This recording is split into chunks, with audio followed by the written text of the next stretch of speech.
Bella met Jackson in the university during their third year. They were not lovers at first. They were simply two students who shared lectures, jokes, and long walks back to the hostel after evening classes. Jackson was calm, gentle, and thoughtful.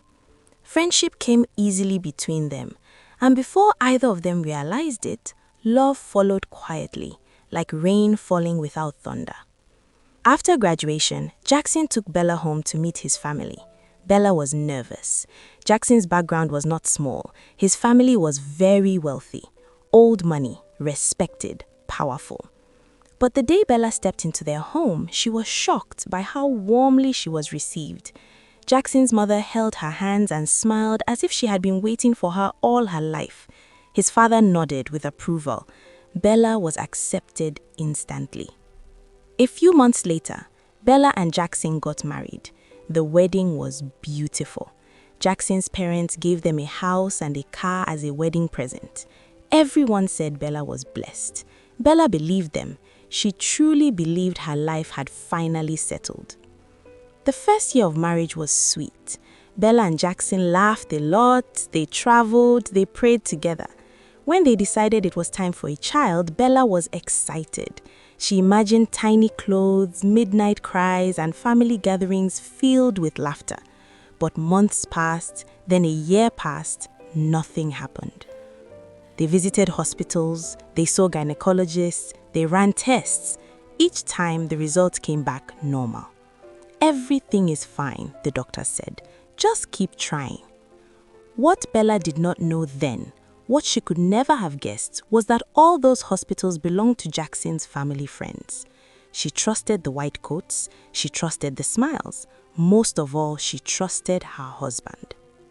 One evening, she gently brought up the idea of IVF, hoping it might give them answers or at least a clearer direction. Jackson listened quietly and then refused. He told her there was no need to rush or interfere with nature. He said they should wait on God, that when the time was right, God would bless them. Because Bella trusted him and loved him, she agreed. As the years passed, hope slowly turned into pain. 5 years of waiting, 5 years of disappointment. Bella cried more than she slept. Sometimes, she sat on the bathroom floor and asked God what she had done wrong. But through it all, Jackson never blamed her, not once. He held her when she broke down. He told her she was not God. He said if children came, they would accept them, and if they did not, they would adopt and still be happy. Jackson's parents never pressured Bella. They never insulted her. Instead, they comforted her. That silence scared her. Bella had seen other women treated badly for less. She was afraid, not of Jackson, but of the future. She feared that one day, love would not be enough. That fear led Bella down a road she never planned to walk. She started paying attention to their security guard, Adamo. She was kind to him, she gave him food, extra money, and old clothes. At first, it felt harmless, just kindness given without thought. Then, one day, she invited him into the house to help with something. She served him food and offered him alcohol. He drank until he became intoxicated. In that weakened moment, boundaries collapsed and, well, you know. What happened between them should never have happened. Bella crossed a line she knew she could never erase. 3 months later, Bella was pregnant. She stared at the test in disbelief. 5 years with Jackson, nothing. 3 months after her mistake, pregnant. Her heart raced with fear and relief at the same time. When she told Jackson, he cried tears of joy. He took her shopping, he took her out, he thanked God endlessly. Guilt sat heavy in Bella's chest, but she said nothing. One midnight, Jackson woke her gently and told her something strange. He said the pregnancy must remain private. No family, no friends should know about it. He insisted Bella travel to Canada to give birth. He said people must believe the child was adopted. Bella was confused, scared, but she agreed. That midnight conversation stayed with Bella long after Jackson went back to sleep. His words replayed in her mind like a song with missing lyrics. No one must know about the pregnancy. No one must know you gave birth yourself.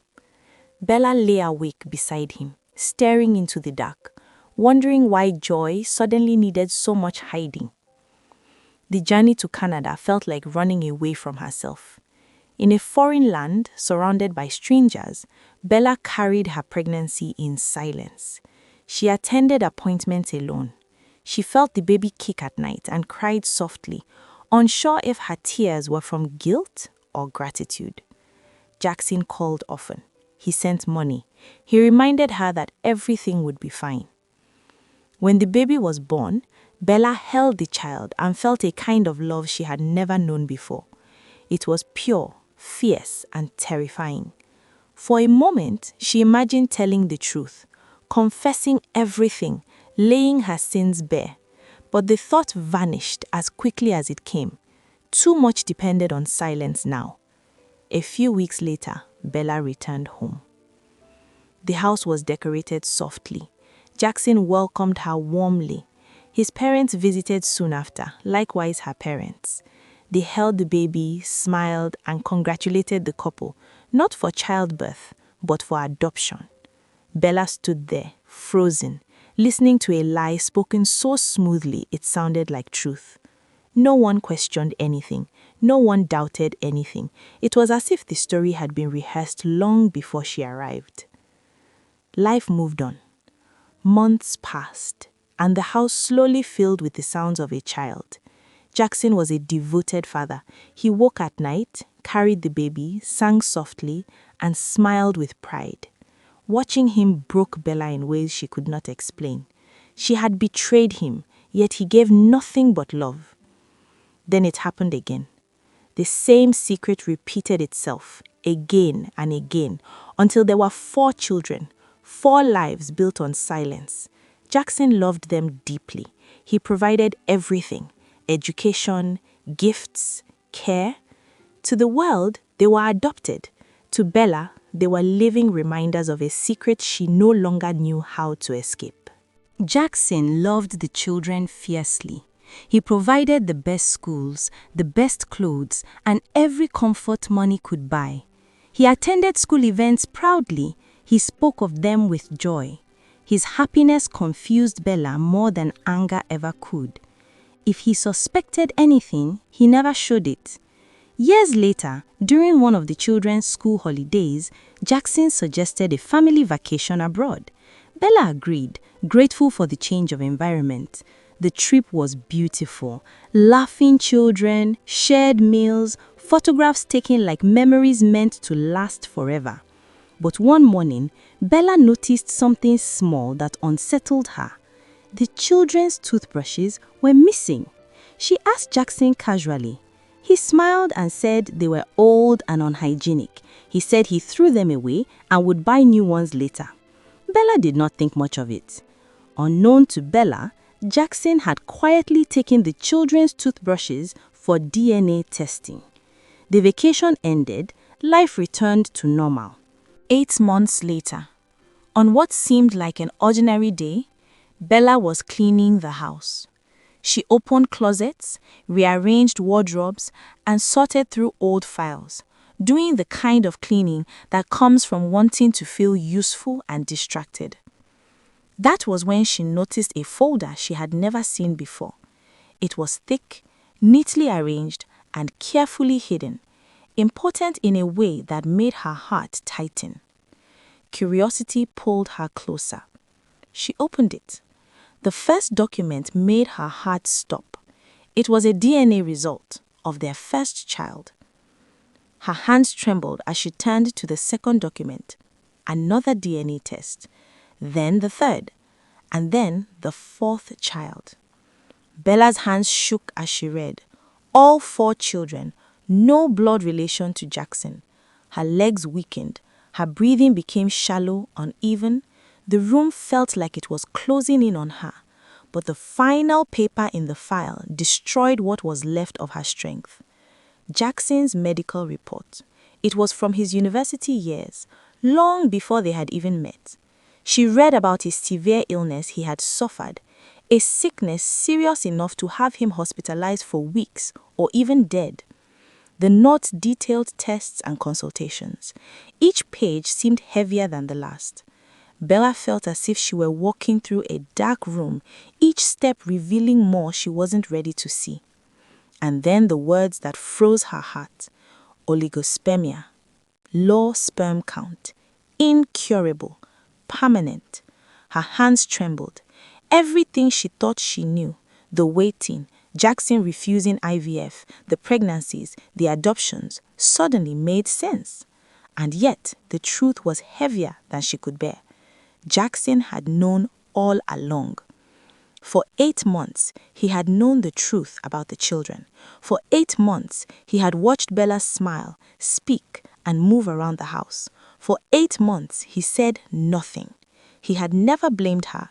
He had never pressured her. He had never allowed his family to judge or shame her. He had orchestrated silence, adoption, toothbrush missing, DNA, and even trips abroad, all to protect her, protect the children, and protect their marriage. Bella's mind spun. How could a man carry such knowledge quietly for years and still love her so fully? How could she have been so blind? Bella could not sleep. She turned from side to side, listening to Jackson's steady breathing. The man she thought she had deceived had been carrying his own secret long before she made her mistake. He had known his truth since university. He had protected her from shame, from blame, and from a society that rarely forgives women. By morning, Bella was exhausted from thinking. She decided she would confess, not because she was brave, but because silence was killing her faster than truth ever could. She waited until the children were at school. When the house became quiet, she sat across from Jackson and asked him a simple question. "Jackson, why did you marry me?" Jackson looked at her for a long moment. His eyes did not hold anger.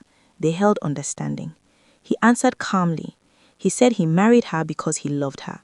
He said he knew his condition before they met. He said he never wanted to make it her burden.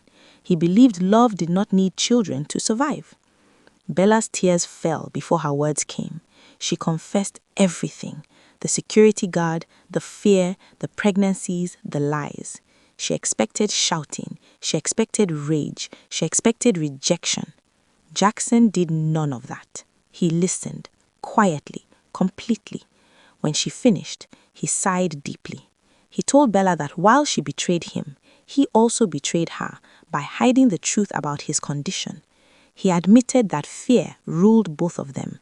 Fear made them lie differently, but with the same intention: to keep the marriage alive. They cried together. Then came the question Bella feared most. "What about the children?" she asked. Jackson answered without hesitation. He said the children were his responsibility. He said blood did not make a father, presence did. He had chosen them, loved them, and raised them. Nothing would change that. However, he made it clear that the security guard could never remain in their lives. The man was dismissed quietly. No drama, just a clean removal. Jackson said some doors must close completely for healing to begin. The house felt different after that conversation. Bella continued to battle guilt, while Jackson quietly struggled with trust. Some days, old wounds reopened without warning. Arguments came, tears followed, but something had changed. They no longer hid from each other. The end.